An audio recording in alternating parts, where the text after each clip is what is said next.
If you feel that all the documentary submissions are not enough, then by all means, huwag kayo magbigay ng budget.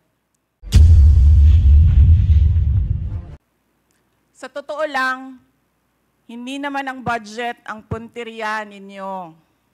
Dahil napakadali naman magtanggal ng budget.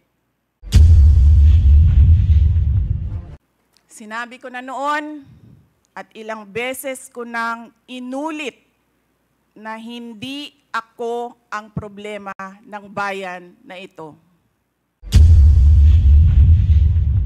And regarding the point of order, message? Mga kababayan, ladies and gentlemen, Assalamualaikum, Warakmatullahi wa Barakatuh.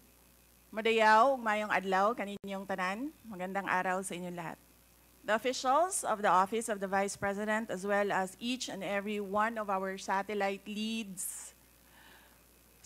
office leads, were in receipt of a letter from the chairman of the Committee on Good Government and Public Accountability dated September 13, 2024, requesting our presence or that of our duly authorized representatives in today's initial deliberation with preliminary determination on privilege speech number 379.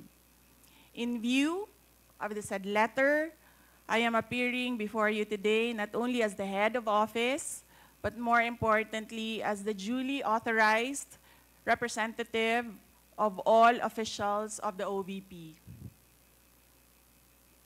Simply because we have not done anything wrong. There is no misuse of funds. If there are audit findings, we shall gladly respond to them before the Commission on Audit. And if there are legitimate cases to be filed, then we shall gladly respond to them before the appropriate courts. In relation to this, may I just say that I take notice of the opening speeches and nasabi doon, there is a determination of misfeasance, nonfeasance, and malfeasance. And those are cases that should properly be taken in the courts of law. What we are witnessing now is no ordinary legislative inquiry. This exercise is a well-funded and coordinated political attack. This much is evident from the very words of the privileged speech that prompted this inquiry. A speech that simply meant to say, do not vote for Sara on 2028.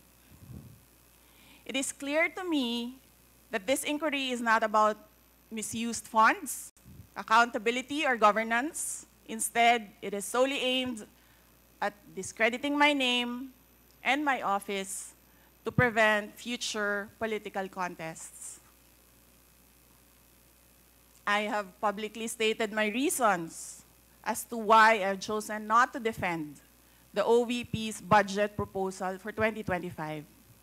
I have narrated the issues I encountered in previous years, which can easily be confirmed by looking at the NEP, the GAB, and the GAA for fiscal years 2023 and 2024.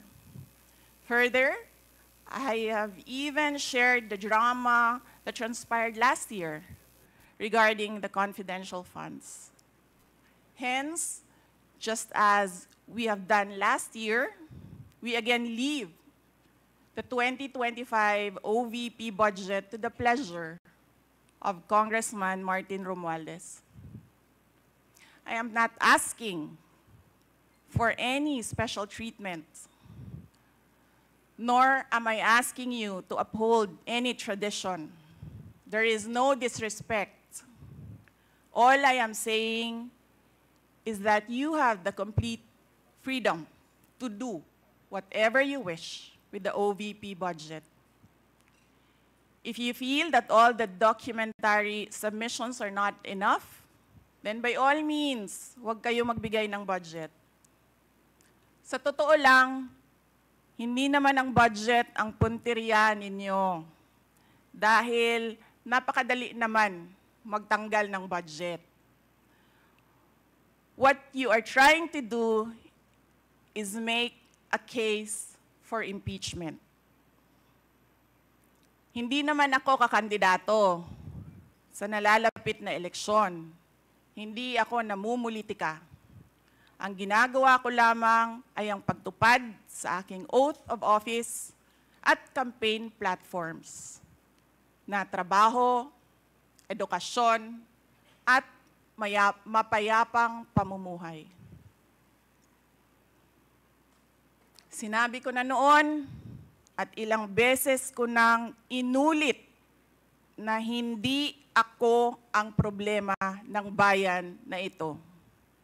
Ang totoong problema ng bayan ay kagutuman, kahirapan, iligal na droga, kriminalidad, terorismo, hindi na sapat na healthcare, kalidad ng edukasyon, kawalan ng plano ng infrastruktura para sa disasters, at marami pang iba.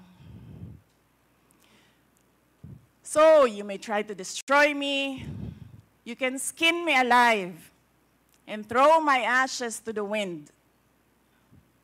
But let it be known, you will find me unbowed. I will continue to serve the Filipino people no matter the personal cost or political intrigue. Having said that, I will not allow myself to be subjected to an inquiry based on an empty privilege speech just so you can attack me and do indirectly what you failed to do directly during the budget hearings. I therefore request this committee to terminate this inquiry for its clear lack of any proposed legislation or substantive matter for discussion. Shukran.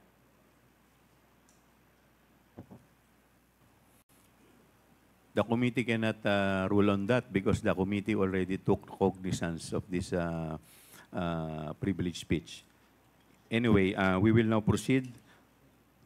Next, we will recognize the Mr. representative from COA, Mr. Chair, ay Congressman Marcoleta. may I please raise a parliamentary inquiry? What is your parliamentary inquiry? Thank you, Mr. Chair. The rules of the committee says that this committee only acquires jurisdiction on matters of nonfeasance, misfeasance, malfeasance. And under Section 2, Mr. Chair of the rules, there should be a prior determination whether or not these malfeasance, nonfeasance, and misfeasance are directly or specifically relating to the persons charged of this. Has this committee made a prior determination of this? And if so, when did it happen? And where is the order specifying that the committee has just reached a prior determination? This is very important, Mr. Chair, because the rules also says that after determining or making a prior determination, this committee will set an order, and that is the only way that this committee acquire jurisdiction over the person's subject matter of this inquiry. And that particular order of prior determination will set out the parameters. If I can make a comparison, Mr. Chair, in regular court, it is called pre-trial order, where the parameters of the inquiry, the presentation of evidence or explanations or allegations are limited to that set of stipulation. So considering, Mr. Chair, and I assume that there is no prior determination, I do not think how we can start the meeting today because we are supposed to observe the rules. I'm referring to Section 2 of the rules of this committee, Mr. Chair. Thank you.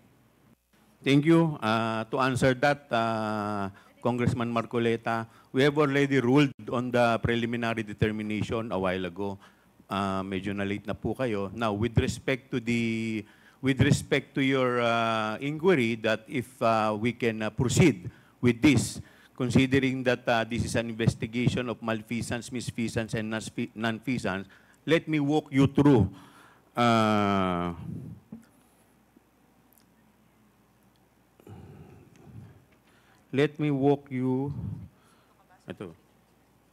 through the definition of good government and public accountability. It provides that all matters directly and principally relating to malfeasance, misfeasance, and nonfeasance in office committed by officers and employees of the government and its political subdivision and instrumentalities, inclusive of investigations of any matter of public interest on its own initiative or upon order of the House.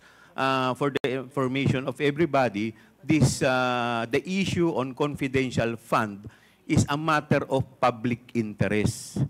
Lahat po tayo ay interesado, hindi lamang po tayo, yung publiko po, interesado kung paano po ito nagamit. Kaya yun po ang dahilan why this committee has jurisdiction over the subject matter.